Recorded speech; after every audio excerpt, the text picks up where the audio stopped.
7 tools separate the people who survive disasters from those who become statistics, and none of this is hypothetical. When infrastructure fails, certain tools prove their worth over and over again. And I'm not talking about the hundreds of gadgets that survival gear companies want to sell you, just 7. Today, I'm breaking down exactly what they are and why they matter, based on real disaster data and expert consensus.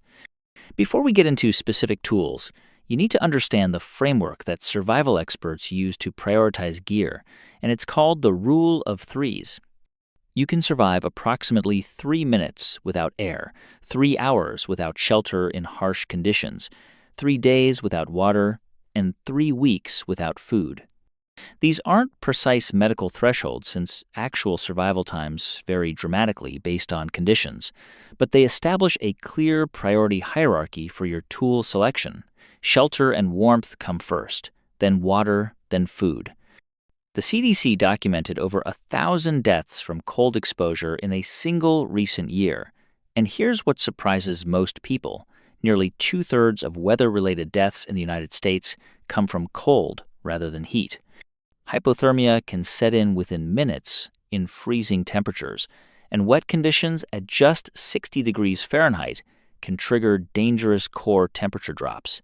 When we talk about these 7 essential tools, we're looking at what addresses the documented causes of preventable death when systems fail. Fire comes first. Tool number 1, the ferro rod. The ferrocerium rod throws sparks hot enough to ignite damp tinder when properly prepared, reaching temperatures that dwarf any match or lighter. Matches fail when wet, and lighters struggle in cold temperatures and at altitude, but ferro rods work after complete submersion, function in extreme cold or heat, and perform at any elevation.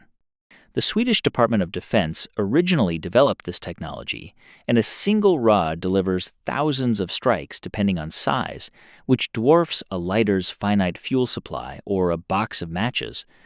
Dave Canterbury, founder of the Pathfinder School and former Dual Survival co-host, lists a combustion device as one of his essential 5 C's, and his recommendation stays simple. You should always have at least 2 ways to start a fire on you. Beyond warmth, fire enables water purification through boiling, signaling for rescue, food preparation, and the kind of psychological comfort that reduces panic in survival situations. When selecting a ferro rod, size matters because larger rods produce bigger sparks and last longer. Look for rods at least half an inch thick and 5 to 6 inches long for serious preparedness. Swedish-made options trace directly back to military development and remain the gold standard, though budget options from various manufacturers work acceptably for most people. The key is having one and knowing how to use it with different tinder materials in wet and dry conditions. Tool number 2, the fixed blade knife. A full-tang fixed blade knife, where the metal extends continuously from tip through handle, provides unmatched strength for survival tasks. Folding knives have pivot joints that represent inherent weakness points capable of failing during heavy use, and survival situations regularly demand batoning wood, processing game, and shelter construction. Mors Kochanski, the legendary Canadian bushcraft instructor, specified his requirements clearly. The metal of the knife blade should extend for the full length of the handle for strength, and in his opinion, the knife should be unbreakable. Blades measuring around 4 inches with continuous curved edges that sharpen easily earned his recommendation. Dave Canterbury recommends a slightly longer blade with a 90-degree spine for striking ferro rods and high-carbon steel that can spark against flint if needed. And the 4 to 6 inch blade length represents the consensus sweet spot because it's large enough for heavy tasks yet compact enough for fine work. Steel selection matters here, and you face a fundamental trade-off between ease of sharpening and edge retention. Carbon steel sharpens easily in the field and can spark against flint, but requires oiling to prevent rust. Stainless steel resists corrosion excellently and holds an edge well, but proves harder to sharpen without proper tools. Your environment and maintenance habits should guide this choice. The most dramatic documented knife survival story remains Aaron Ralston's self-amputation after being trapped by a boulder, though his dull multi-tool forced him to break bones before cutting. More common cases include cutting seatbelts from burning vehicles, freeing people trapped under debris, and processing food when utensils are unavailable. A quality fixed-blade knife handles all of these tasks and more. Tool number 3, water filtration. The CDC documents millions of waterborne illness cases, over 100,000 hospitalizations, and thousands of deaths annually in the United States during normal conditions, and that statistic should concern you. What happens during a disaster looks far worse. Hurricane Maria contaminated water supplies serving over 2 million Puerto Ricans, with dozens of cities testing positive for coliform bacteria and raw sewage flowing directly into water sources that people used for drinking. A critical distinction separates filtration from purification. Filtration removes bacteria and protozoa, but not viruses, while purification handles all 3 pathogen categories. In North American backcountry, filtration usually suffices, but post-disaster scenarios with human waste contamination demand purification. The reason water matters so urgently comes back to the rule of 3s. 3 days without water and your body starts shutting down, but the real danger arrives faster through contamination. Drinking untreated water in a disaster scenario can incapacitate you within hours through severe gastrointestinal illness, leaving you unable to perform other survival tasks and potentially causing fatal dehydration. Portable filters using hollow fiber technology can process tens of thousands of gallons if maintained properly, making them effectively unlimited for most survival scenarios. True purifiers that handle viruses cost more and have limited cartridge life, but provide complete protection. Gravity-fed home systems require no electricity and filter water at pennies per gallon for long-term preparedness. One critical warning about hollow fiber filters: freezing destroys them because ice expansion ruptures the microscopic pores with no way to verify the damage. Store filters near body heat in cold conditions or choose freeze-resistant chemical or UV options. Tool number 4, shelter materials. Hypothermia threatens within hours, and cold kills twice as many Americans as heat, according to CDC data, making shelter capability non-negotiable. Winter Storm Uri proved this when indoor temperatures dropped to freezing across Texas, contributing to hundreds of deaths. People froze inside their own homes because they had no backup plan when the grid failed. The ideal survival tarp measures roughly 8 by 10 to 10 by 12 feet, providing adequate coverage for 1 to 2 people plus gear. Material selection balances weight against durability, with silicone-coated fabrics offering the best combination of tear resistance and water protection while remaining packable. Traditional mylar space blankets tear easily and become unmanageable in wind, which is where emergency bivvies provide critical backup. Modern emergency bivvies use stretchable materials rather than rigid mylar, providing waterproof and windproof protection in a palm-sized package that actually survives real-world use. The reason shelter ranks so high in survival priorities comes down to thermoregulation. Your body burns enormous calories trying to maintain core temperature, and once hypothermia begins, your decision-making deteriorates rapidly. A simple tarp configured correctly blocks wind and rain while trapping body heat, and that can mean the difference between surviving the night and becoming another statistic. Tarp skills matter as much as the tarp itself. Learn multiple configurations for different conditions: A-frame for rain, lean-to for wind block with fire reflection, and enclosed setups for maximum heat retention. Practice setting up your shelter in daylight so you can do it in darkness when you actually need it. Tool number 5, cordage. Dave Canterbury identifies cordage as one of his 5 C's because it's very time-consuming and difficult to make in a survival situation, and the applications are endless: shelter, construction, snares, fishing line from inner strands, splint bindings, gear repair, and emergency climbing assist. Military specification paracord carries a minimum breaking strength of 550 pounds with 7 to 9 inner strands, each made of 3 twisted plies. This construction allows you to strip the cord for finer applications like fishing line or sewing thread while maintaining the outer sheath for heavier tasks. Fake paracord floods the market, and spotting genuine military spec requires checking for twisted rather than straight inner strands and proper 3-ply construction.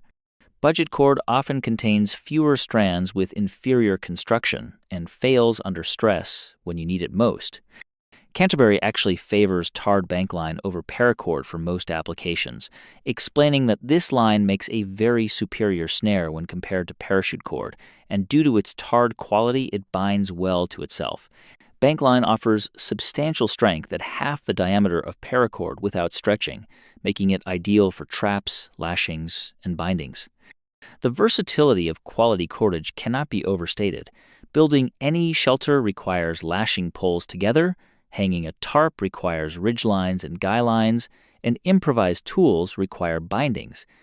Carrying 50 to 100 feet of paracord plus a roll of bankline gives you options that no other single item can match. Tool number 6, trauma kits. The statistics here hit hard. The majority of preventable trauma deaths result from uncontrolled bleeding, and most civilian trauma deaths occur before hospital arrival. Emergency response averages 15 or more minutes during normal operations, and disasters can make professional care unavailable for days, which means bystander intervention determines who survives. The golden hour concept, coined by trauma pioneer Dr. R. Adams Cowley, establishes that the first hour after injury largely determines a critically injured person's chances for survival, and a severed major artery can cause death in under 3 minutes, faster than any ambulance can possibly respond. Tourniquets represent the single most important trauma tool because they stop extremity bleeding completely and buy time for further treatment. Modern military data over 2 decades confirms that tourniquets applied under 2 hours do not cause limb loss, debunking the persistent myth that kept these devices out of civilian hands for too long. Current protocols teach tourniquets as the first intervention rather than the last resort. Hemostatic agents accelerate clotting for wounds where tourniquets won't work, such as junctional areas near the groin or armpit. Pressure bandages provide compression for less severe bleeding. Chest seals address penetrating chest wounds that can cause collapsed lungs. But here's the thing that matters more than any specific product. Training transforms these tools from expensive accessories into life-saving instruments. Stop the Bleed courses teach tourniquet application, wound packing, and pressure techniques in about an hour, and millions of people have completed this free training. Without practice, even the best equipment becomes useless under stress. Tool number 7, headlamp. Expert analysis consistently recommends a headlamp as your single-powered light source for emergency supplies because hands-free operation proves critical when changing tires, treating wounds, or navigating debris in darkness, all common disaster scenarios. The reasoning comes down to task performance. Holding a flashlight occupies one hand and usually means gripping it in your teeth or awkwardly propping it somewhere while you work. A headlamp points wherever you look, leaving both hands free for the actual task at hand. 200 to 400 lumens handles most survival tasks, while higher output suits search operations, though brighter settings generate more heat and drain batteries faster. Look for water resistance rated for submersion, multiple brightness modes including a red light option for preserving night vision, and simple controls you can operate with gloves. Battery strategy matters significantly for long-term preparedness.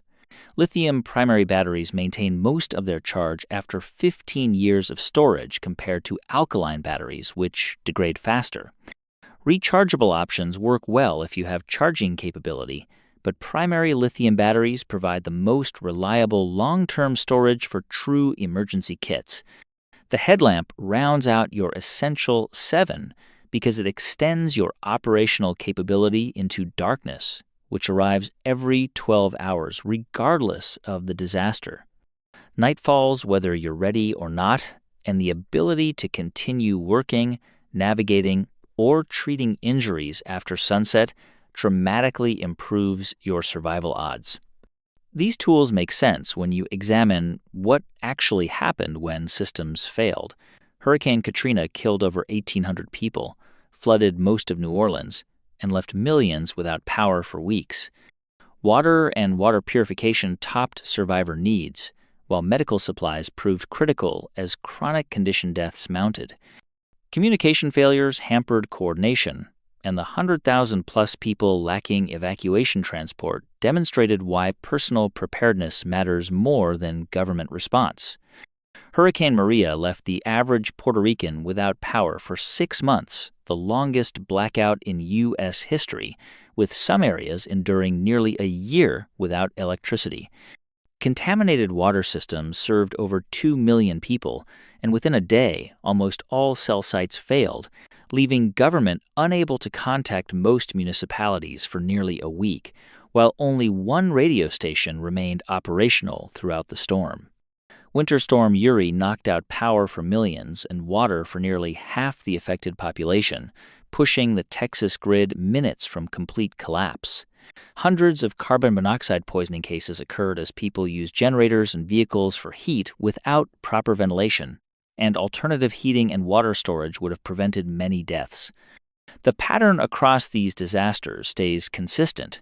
People with basic preparedness tools and skills fared dramatically better than those depending entirely on infrastructure and government response. The 7 tools we've covered address the specific failure modes that killed people in each scenario.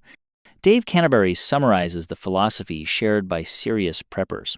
Survival in the short term begins with what you have in your kit, and while good bushcraft and primitive skills can give advantages, you should truly be prepared in the short term with the kit you carry. These 7 tools, covering fire starting, cutting, water filtration, shelter, cordage, medical supplies, and illumination, address the proven killers that emerge when modern infrastructure fails. Each one addresses a documented cause of preventable death, works independently of grid power, and scales from budget to premium implementations based on your resources. The recurring theme across every expert source points to one truth: equipment without training becomes dead weight. Practice with your gear before you need it. Take a bleeding control course, learn multiple shelter configurations, and build fire in wet conditions before your life depends on it. When Puerto Rico spent 6 months without electricity, when Texas froze for days, when New Orleans flooded for weeks, the prepared fared dramatically better than those depending entirely on systems that failed. These aren't hypotheticals, but recent history establishing what tools actually matter when everything else stops working. 7 tools stand between survival and becoming a statistic, and now you know what they are and why they matter. If you found this useful, subscribe for more research-backed preparedness content, and drop a comment below letting me know which of these 7 tools you already have and which ones you're adding to your kit. Until next time,